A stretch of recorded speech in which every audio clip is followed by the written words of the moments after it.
did with some third-year high school students last year. And this was with a group of relatively higher level students, but I do think that with different scaffolding and different assessment, it could be done with high school students of varying levels, though I don't necessarily think it's appropriate for junior high. So this is looking to the future, a role model interview project. One issue that I find is that a lot of high school students have very little contact with people who speak English, except for their teachers, as far as actual personal contact, not TV, not media. And in the case of someone like me or someone like Jake, when it comes to language learning, in many ways we're not necessarily the best role model, because certainly with English, I mean, of course, I'm from the US, Jake's from England, and we speak English. That's where we're from. Japanese teachers make a much better role model. However, it's still a limited sample. Students are still only having contact with English speakers and English learners who are educators. And I wanted to try and broaden that to think, how can students be able to better imagine themselves,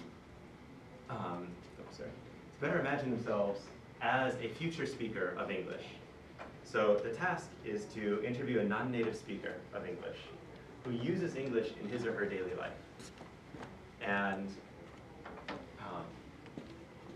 the interview should have some relation to language learning and language use. How is that person using the language? What are they doing? And so the goals for this, we want students to help imagine themselves, create a really concrete kind of future image of themselves as a user of English. And to do that, this was one part of a much larger unit I had working on this. And so to do that, they interview someone who can act kind of as a bit of a role model, help expand their idea of who's using English. In addition, especially being high school and being third-year students, there certainly needs to be a strong emphasis on not just on motivation, but on actual language learning, language use, fluency, accuracy, and core skills, reading, writing, listening, speaking. Okay. So there's 3 stages that I had in this project. The first is the pre-interview stage. The pre-interview stage starts with find your person. So the students had to talk to parents, ask parents, friends, talk to other people. Try and find someone who fits this criteria of being a non-native speaker but using English in their daily life, personal or professional.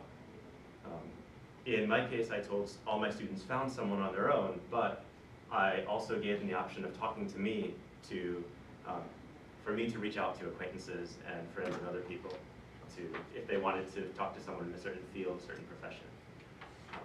Unless someone had a very good reason to want to interview a teacher at the school, such as being interested in education, I told them, please do not interview a teacher, because you have contact with these people all the time already.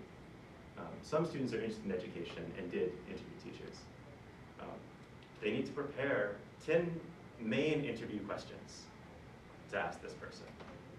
And then also in the pre-interview stage in class, we did a lot of work with practicing follow-up questions and being able to do more of a back and forth response, practicing the style of interviewing, which in 10 minutes I don't have a lot of time to go into those activities, but a lot of follow-up question practice.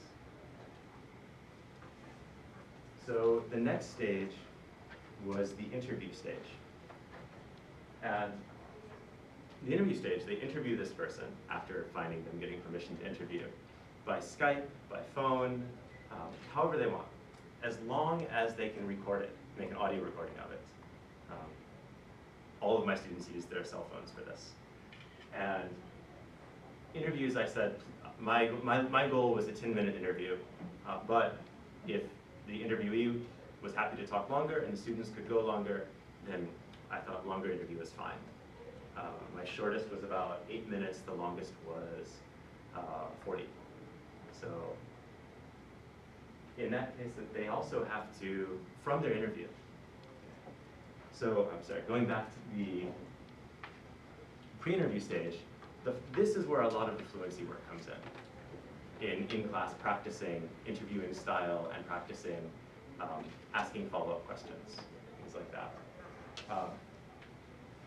After the interview, they have to listen to the recording. This is very much an accuracy focus. I asked my students to actually transcribe as is. No corrections, no fixing any English. Transcribe. In my case, I asked for 2 minutes of the interview. And so the students then have to really focus on, pay attention to how they are using the language and how the person they're talking to is using the language. So I wanted to give students more of an awareness of how they're speaking and be able to focus on that, give more of an accuracy component to this project.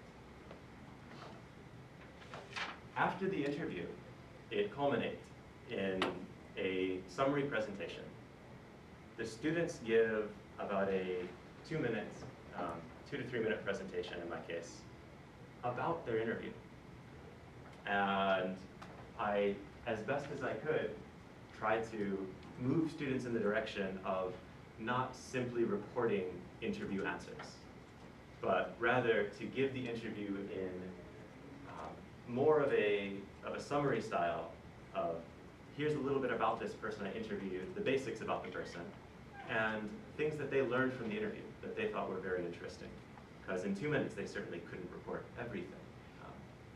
One thing I did not have time for here, but this is where I would work in the reading component, is before doing their summary interview, their summary presentation, give students reading of, even though they'll be speaking, give them reading samples of an interview summary, an interview report, and contrast those with the actual Q&A literal interview transcription.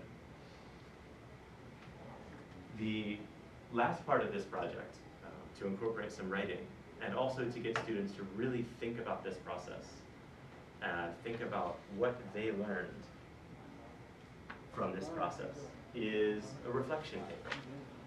And in that, I asked some, I think, general reflection paper questions. What was most useful to you about this project? What did you learn from each stage of this project? Things like that. But in addition, ask them to write about how this helped them imagine themselves as an actual user of English, a user of the language in the future as an adult.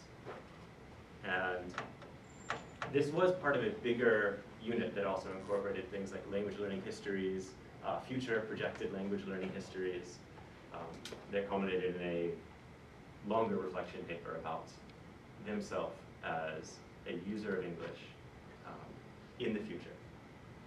And should clarify that user of English being very different from this idealized native speaker model, because that's not really the goal for most people. So finally, I made a point of being very clear about assessment from the beginning.